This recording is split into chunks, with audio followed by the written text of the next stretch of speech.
On page 28. Inside, the train was so hot it felt ready to explode. There was coal on the floor and cinders in the air. Kirsten could hardly get her breath. She saw the windows had been nailed shut. The agent said the train would be safer this way.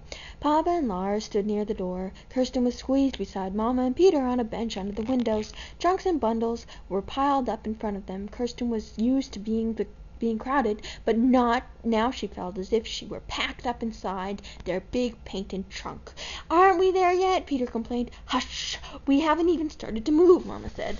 Some of the old folks closed their eyes, and Kirsten knew they were praying that the train wouldn't catch on fire. Then it began to move. It bumped and lurched and screeched over the metal rails. Peter hid his face in Mama's lap. The men were quiet, and even Lars's eyes were wide. The train began to huff and chug. Through the small windows, Kirsten saw houses and trees moving backwards. The huffing and chugging grew louder, and the trees went by very quickly. Lars called out, "We're going faster than a horse can run, faster than the fastest horse can run, Dizzy." Kirsten closed her eyes. The train groaned and swayed. Even though she couldn't see, she felt the speed with which it carried them west. For days the train traveled through fields and forests. When they stopped for water, a man from the railroad opened the door for a few minutes, but the air stayed hot and hard to breathe. Everyone was quiet, dazed by the heat. Now then, Mama opened the food trunk, but not even Lars was very hungry. When Kirsten caught his eye, he gave her a sad smile. She knew he hated to be trapped inside even more than she did.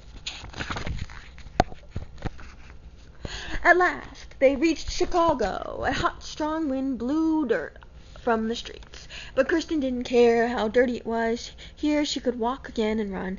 Papa said that in a few days they would join a big group of pioneers traveling to Mississippi in wagons, but first they would rest here in a boarding house. It was good to be in the house again, although this boarding house reminded Kirsten of their big barn in Sweden. The long open sleeping room upstairs was like the loft when Papa had stored hay, except it was filled with row after row of beds and crowded with people's belongings. In the kitchen there were big tubs for Mama to wash their clothes in. When the laundry was finished, Mama sent Kirsten and Peter out to the backyard to get some sun. Kirsten found herself on a large porch filled with children. She was used to smiling at other girls, wishing she spoke their language so that they could talk to each other. But now she heard someone call her name. "Kirsten Larson!" It was Marta, thick braids swinging. She ran from between the rows of shirts and underwear, trying on the clothesline. She grabbed Kirsten's shoulders. Kirsten grabbed Marta's waist, and they whirled and whirled.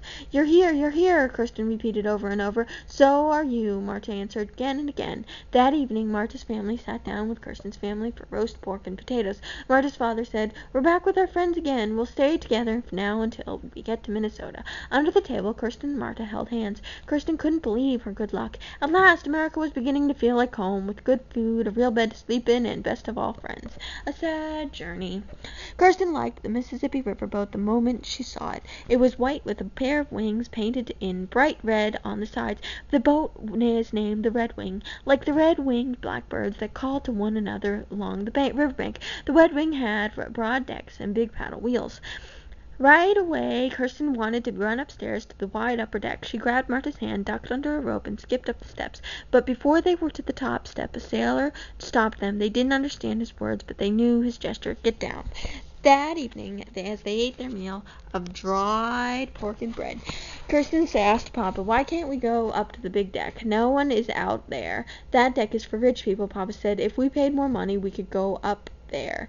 As Kirsten's Papa rubbed his forehead. We only have a little money left, Kirsten, and when we leave this boat, we'll still have to hire a wagon to reach Olive's farm. You've managed our money well," Mama said to Papa. To Kirsten, she said crossly, "Don't ask for so much." Kirsten was surprised. Mama never talked harshly to her. Why was she cross now? Their long trip was almost over. In a few days they would be at Uncle Olive's. Kirsten looked closely at her mother. "What's wrong, Marta?" she asked. Mama said softly, "I'm cross because I'm worried. As we boarded the boat, these sailors were burying a passenger who died of cholera." "Don't worry so," Lars said to Mama. "We won't get sick. Look at us. We're healthy." Lars was right. They were strong from walking beside the wagons on the way to the river and tan from the prairie sun. But Mama didn't smile. "Cholera kills strong ones just like weak ones," she said. "Pray to God that we get safely to Uncle Olive's." For 2 days, Kirsten and Marta played together on the riverboat. They watched the hawks circling overhead and counted the fish that jumped over the water But the third morning Martha wasn't on the small deck where she was allowed to walk. Martha's father was there alone. He stood at the railing staring straight ahead at the wide brown river. "Where's Martha?" Kirsten asked. Martha's very sick," he said. He gripped the railing so tightly that his knuckles were white with cholera. Kirsten's head buzzed. "Cholera! Last night after supper Martha had played with her right here on the deck. Last night Martha was perfectly fine. She couldn't have cholera now."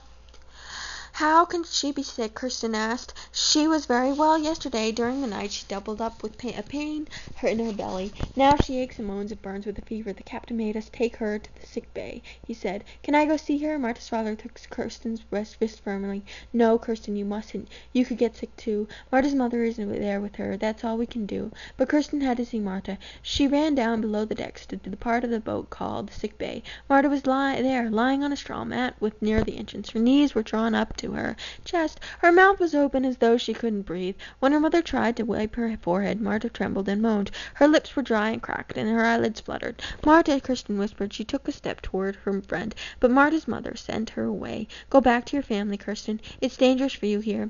Martha will get better, you'll see."